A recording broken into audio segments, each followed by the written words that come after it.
17.5, Jéhovah n'est pas mon nom caché dans Jésus celui qui suit. 17e vidéo, 5 comme partie 5 dans la vidéo, Jéhovah n'est pas mon nom caché dans Jésus celui qui suit. Le signe dit la même chose dans la première partie d'Exode 12. J'ai dit à Moïse de dire au peuple de faire le sacrifice d'un agneau ou d'un chevreau. Le sang sera mis sur les deux poteaux de la porte et sur le linteau comme démontre le dessin ci-après. Voici mon signe d'une même chose dans ce cas. Dans la vision naturelle, c'est-à-dire selon la façon des hommes de voir les choses avec leurs yeux naturels, le linteau et les deux poteaux de la porte sont des choses bien différentes. Les hommes ont raison, je leur donne 10 points sur 10 pour leur façon de voir. Mais dans ma vision spirituelle, parce que je regarde toujours au signe d'une même chose qui appartient aux choses qui sont différentes, je regarde ici au signe de même sang de l'agneau mis sur le linteau et sur les deux poteaux de la porte. Le signe même sang devient un signe de liaison ou le pasteur signe de l'unité qui unit le linteau et les deux poteaux dans un mariage spirituel comme ci-après. Nous avons ici un chemin qui montre l'unité du linteau avec les deux poteaux. Le chemin nous montre que le linteau est uni avec les deux poteaux. Dans ce chemin de prophétie, le linteau qui reste au-dessus de la terre représente le Messie qui reste au ciel, au-dessus de la terre, viendra du ciel pour croiser à la croix son chemin avec ces deux peuples, Israël et l'Église, qui seront dans le péché qui leur donne la mort. Les deux poteaux de la porte représentent Israël et l'Église, qui seront dans le péché qui leur donne la mort. Nous pouvons compléter le schéma de prophétie comme ci-après. Nous avons un schéma qui montre l'unité du linteau avec les deux poteaux. Nous pouvons lire le schéma en bas pour voir la prophétie. Le Messie qui reste au ciel, au-dessus de la terre, comme le linteau, viendra du ciel et va croiser son chemin à la croix avec ces deux peuples, Israël et l'Église, qui seront dans le péché qui leur donne la mort. Alors le Messie mourra comme un sacrifice à la place d'Israël et l'Église, qui recevront la vie et qui seront debout sur la terre avec la vie, comme les deux poteaux de la porte qui portent le sang qui représente la vie. Il y aura donc le croisement du chemin du Messie que je suis et du chemin d'Israël et l'Église, mais à la croix. Alors, je t'ai appris alors à prolonger vers le haut les deux poteaux de la croix comme ci-après. C'est quand nous prolongeons les deux poteaux vers le haut que nous voyons deux croix unies par le linteau. Le dessin nous montre que le linteau est devenu un signe de liaison ou de l'unité qui unit deux croix. Le mariage de ces deux croix produit, dans ma pensée, une troisième croix, la croix du signe de l'unité qui est Christ.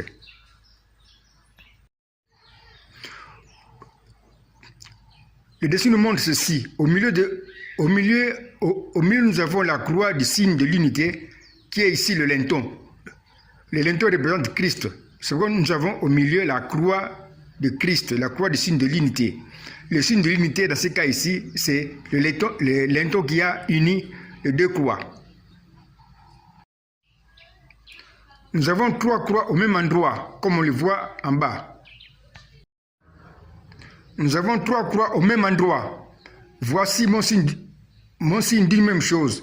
Dans cette même phrase, nous avons trois croix et même endroit, qui nous donne ceci, un schéma de prophétie qui montre l'unité de trois croix et de même endroit. Nous avons trouvé le schéma de prophétie ci-après, qui montre l'unité de trois croix et de même endroit. Dans ce schéma, trois croix représentent il y aura trois croix. même endroit représente à Golgotha. Les trois croix vont représenter le plan du salut qui a 3 étapes, mais qui donne la vie à la 3e étape, comme c'est indiqué en bas. Les 3 croix vont représenter le plan du salut qui a 3 étapes, mais qui donne la vie à la 3e étape, comme on l'avait vu dans le cas de Genèse 15. Nous pouvons compléter le schéma comme ci-après, qui montre l'unité de 3 croix et du même endroit. Nous lisons en bas la prophétie. Il y aura 3 croix à Golgotha, qui vont représenter les 3 étapes du plan de salut du pécheur en 3 étapes, mais qui donnent la vie à la 3e étape. L'étape du pécheur qui est comptée comme juste. L'étape du juste qui est sanctifié par le sang du Messie. L'étape du sanctifié qui reçoit la vie, comme le brigand qui a reçu la vie à la croix. Or, l'agneau devait être mangé selon le verset 9, avec tout ce qu'il avait et même l'intérieur. Ceci devient un signe de contradiction trouvé dans cette Pâque. Or, je t'avais enseigné que ma Bible est le seul livre au monde dans lequel on trouve des contradictions et même des fautes, mais qui sont des prophéties sous forme de contradictions. Parce qu'une contradiction ou une faute trouvée dans ma précieuse Bible est un signe prophétique que j'appelle alors signe de contradiction prophétique ou signe de faute prophétique. C'est pourquoi je t'avais dit ceci. Signe de contradiction prophétique ou signe de faute prophétique signifie dans ma pensée prophétie spéciale temps de la fin ou 7e âge de l'Église, ou encore prophétie spéciale seconde venue du Messie que je suis. Par cette contradiction trouvée dans le récit d'Exode 12, j'ai donné une prophétie qui avance pour aller s'accomplir au temps de la fin, c'est-à-dire au 7e âge de l'Église, comme le montre la flèche. Nous avons ici la flèche qui avance jusqu'au temps de la fin, où va s'accomplir la prophétie.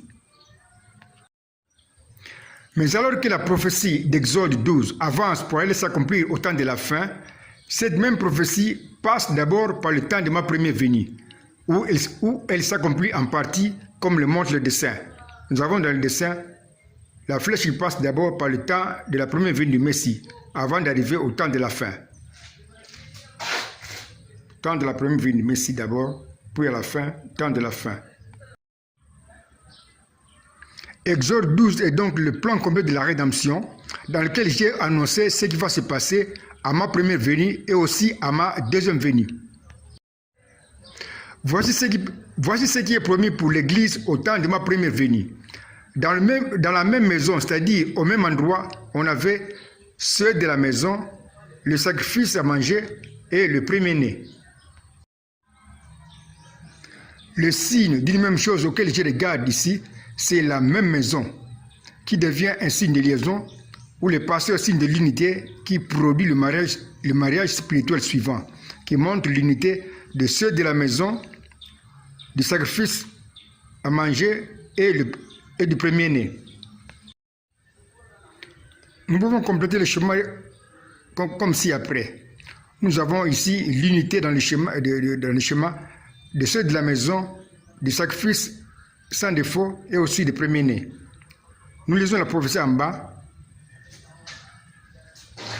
Ceux qui vont se repentir en croyant que le Messie est mort à leur place comme un sacrifice sans défaut, recevront la véritable nouvelle naissance qui feront d'eux les premiers-nés ou les nés de nouveau de l'Église. Voici maintenant dans le même schéma ce que j'avais promis pour le temps de ma deuxième venue. Nous avons toujours le même schéma qui montre l'unité de ceux de la maison, du sacrifice qui est sans défaut et des premiers-nés. Nous lisons la prophétie en bas qui dit ceci. Ceux du temps de la fin, c'est-à-dire du septième âge de l'Église, qui feront leur sacrifice de se repentir, d'après les paroles d'un prophète comme Moïse.